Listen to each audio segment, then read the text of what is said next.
Good afternoon, everyone. Welcome to Better Connecticut. I'm Kara Sundlun. And I'm Dennis House, filling in today for Scott Haney, who's on vacation, and so good to be back here. Yes, he's enjoying some warm weather, and hopefully we're getting it because spring comes tomorrow. It's really tomorrow. Woohoo, woohoo. And we have been asking you for some great pictures of signs of spring, and you have been obliging us with some amazing shots. And you're going to be happy that spring is coming because I'm cranky in the winter.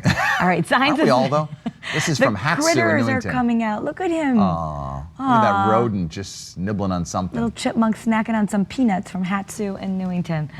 Oh, and this is from Robert in Groton. Not only do you see some tulips coming up, but the little puppy there loves them. Coco tiptoeing through the tulips at L&M Hospital in New London. So be sure to send us the signs of spring that you are seeing. You can upload the pictures right on the Channel 3 app.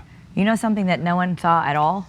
A huge meteor exploded over the Earth, wait for it, just before Christmas last year, and apparently we all missed it. This to me is stunning. NASA says the giant space rock exploded 16 miles above the surface of Earth. The fireball, as it's called, had an impact energy of 173 kilotons. That is the second most powerful to enter the Earth's atmosphere in 30 years. Now, it only looks like a little speck on the screen. Yeah. But it was huge. But you know, it happened over the Bering Sea in a remote part of the world, so nobody noticed. It's a good thing it didn't come to New England. All right, so speaking of remote places, which Sesame Street character would you want to take with you to a deserted island or get stuck with? This is an important question that is trending on Twitter as Sesame Street celebrates its 50th anniversary. I don't know. You know what? It would not be Elmo because that voice over time that would get annoying. Would get a little annoying. Cookie Monster, that might get a little annoying too. There were comments on Twitter, some said the Cookie Monster would eventually eat you. Who would you go with? Okay, so I had to think about this. And I see the point that Oscar is resourceful and he has a trash can. That might be helpful. And eventually he'd stop talking to you, so that would be useful too. But I'm gonna go with Grover because he's sweet and he gives hugs and that will make you feel good when you don't know if you're ever getting caught. And when Julian was in the belly, as Helena called him, then she always called the baby Grover. And I wanted to consider the name Grover for our son because he'd be the only kid in school with the name Grover. Grover is not a name you actually name your son.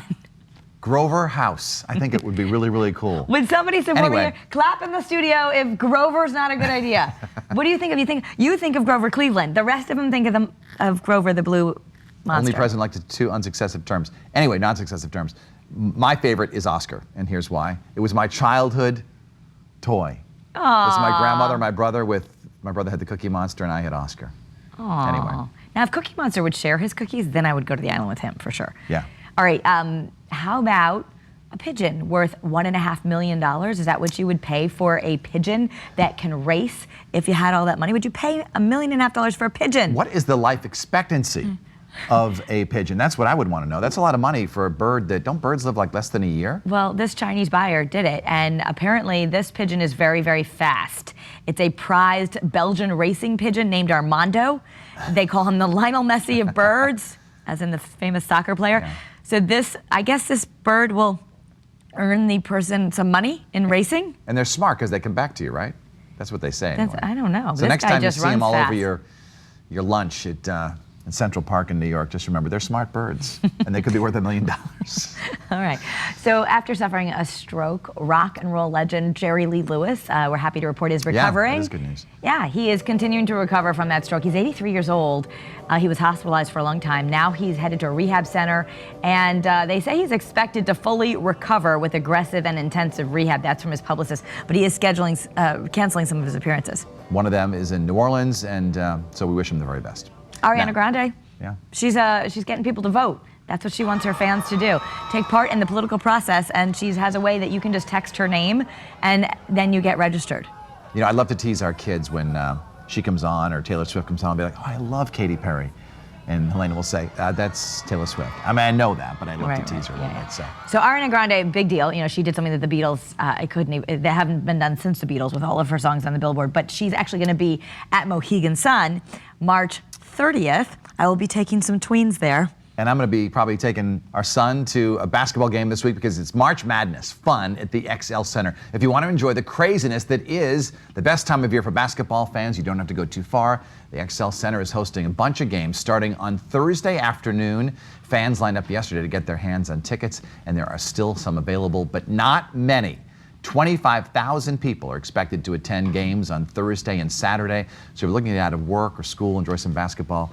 It's March 20th from 11 a.m. to 6:30 p.m. That's tomorrow. That's Wednesday. Yeah, tomorrow. that's Wednesday. Tomorrow. And you get to go for free to watch all the teams practice. Yeah. There's going to be 8 teams. They each have a 40-minute time slot, and that event is free and open to the public. They've got food and beverages. So if you want to head, if you can't get tickets and you just want to see the teams, you can head tomorrow to the free event. This, by the way, is such a big deal, Hartford having all of this, Yeah. that people are coming in from all out of state. I have a friend from high school who's bringing his clients from Boston to have an event here in Hartford. So really a lot of fun. It's expected to pump more than $1 million into the economy. And you had a Facebook Live yesterday with 2 experienced coaches that helped fill out the brackets. So if you haven't done your brackets yet and you want a little help, because I would have no idea what to put in my brackets, you can go to your the WFSB Facebook page, and they tell us what to put for the brackets, right? You have some guesses that are better, they're at least tell you, educated guesses. David and Dan Horowitz, 2 well-known basketball coaches in West Hartford. They really know basketball well. They were on my Facebook page last night, the station Facebook page. So check it out if you need some help with your bracket, because it can be kind of confusing, and they've got some interesting predictions.